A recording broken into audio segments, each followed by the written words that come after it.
अस्सलामु अलैकुम वरहमतुल्लाहि वबरकातुहू। शुभोदय प्रिय छात्र।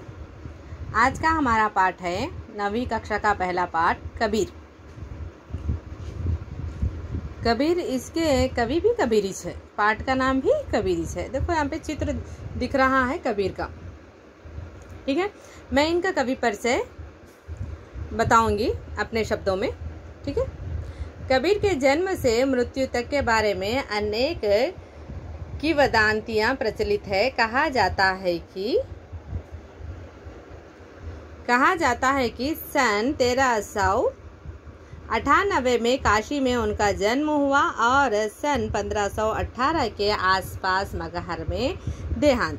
कबीर ने विधिवत शिक्षा नहीं पाई थी, परंतु सत्संग, पर्यटन तथा अनुभवों से उन्होंने ज्ञान प्राप्त किया था। तो बेटे यहाँ पे कबीर का जन्म और मृत्यु के बारे में बताते हैं। किंवदंतियां प्रचलित है, यानी उनका जन्म के बारे में हर लोग डेट अलग अलग बताते हैं। मृत्यु के बारे में कोई ये तारीख को होगा बोलते हैं, कोई ये साल के बारे में, कोई वो साल के बारे में बताते हैं। तो यहाँ पे जो लोग खाली गेस करके दिए सो छः, यहाँ पे डेट पक्का नहीं मालूम है किसी को, गेस करके ही है। तो यहाँ पे मृत्यु के बारे में किंवदंतियां हैं। कब मर गए होंगे, कहाँ मर गए होंगे बोलते सो, उनको कब मृत्यु हुई बोलते सो किसी को भी बराबर नहीं मालूम है, लेकिन गेस करके कोई बोले सो सुन के यहाँ पे लिखे सो है। तो कहा जाता है कि कब हुई इनकी जन्म 1398। कहाँ पे? काशी में। कहाँ पे? काशी, एक शहर का नाम है, काशी में हुआ। और उनकी मृत्यु कब हुई? 1518 1518 को। कहाँ पे? मगहर, शहर का नाम है बेटे, मगहर के आसपास माना जाता है। ठीक है, कबीर विधिवत शिक्षा नहीं पाई थी। उन्होंने स्कूल नहीं गए, पढ़े भी नहीं ज्यादा। इनको इतना ज्ञान कैसा आया बोले तो साधु संत के साथ रहने से। साधु लोग होते हैं ना, सेज, उन लोगों के साथ रह के करके उन्हें इतना ज्ञान और अनुभव, उन्हें एक्सपीरियंस उन्हें मिला है। तो भक्ति काल के निर्गुण संत परंपरा के प्रमुख कवि कबीर के रचनाएं प्रमुख कबीर ग्रंथावली में संग्रहित है। तो भक्ति काल के थे। कौन से काल के थे बेटे? भक्ति काल के। भक्ति काल में कवियां पूरे ऐसा भक्ति के बारे में लिखते हैं, खुदा के बारे में लिखते हैं। कोई मीराबाई थे, उन्होंने श्री कृष्ण के बारे में लिखे। वैसा ही कुछ लोग राम के बारे में लिखते हैं।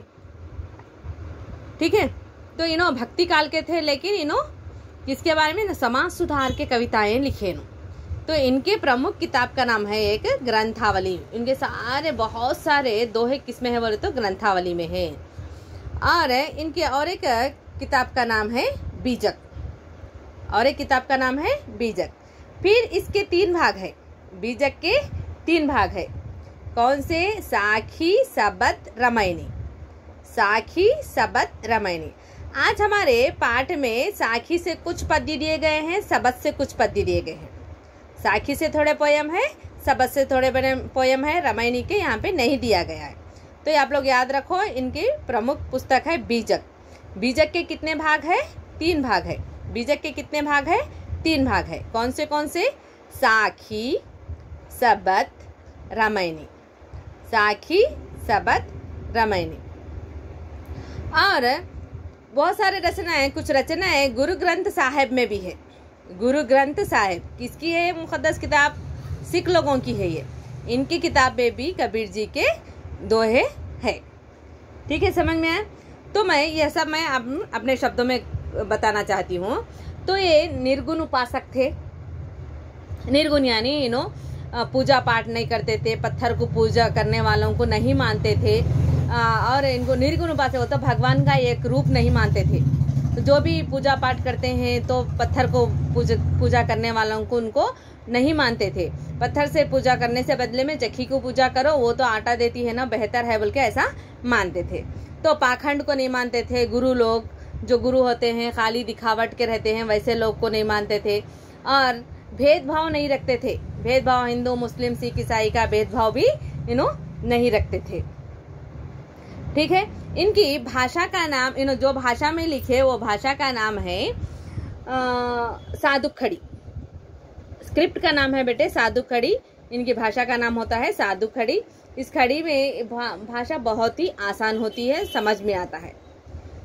कुछ पद्य साधु खड़ी में लिखे, कुछ पद्य दूसरी भाषा में लिखे तो वो अपने को समझ में नहीं आता, थोड़ा टफ होता है, उसको समझ जाना चाहिए।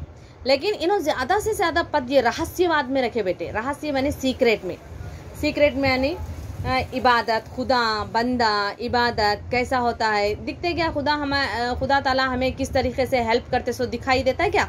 नहीं दिखता ना, वो सीक्रेट होता है ना, वही रहस्य होता है। तो रहस्यवादी कविताएं इन्होंने लिखे। मुक्ति के बारे में लिखे। मुक्ति यानी इस दुनिया में दोबारा अपना जन्म नहीं होना, या एक ही जन्म है अपना, फिर दोबारा जन्म नहीं होना, इसलिए हम क्या क्या करना चाहिए, कैसे अच्छे काम करना चाहिए, उसके बारे में बताए हैं। ठीक है, पद्य बहुत अच्छे हैं, समझदार है, समझने में अपने को टाइम लगता है, लेकिन समझे तो बहुत आप लोग हासिल कर सकते हैं।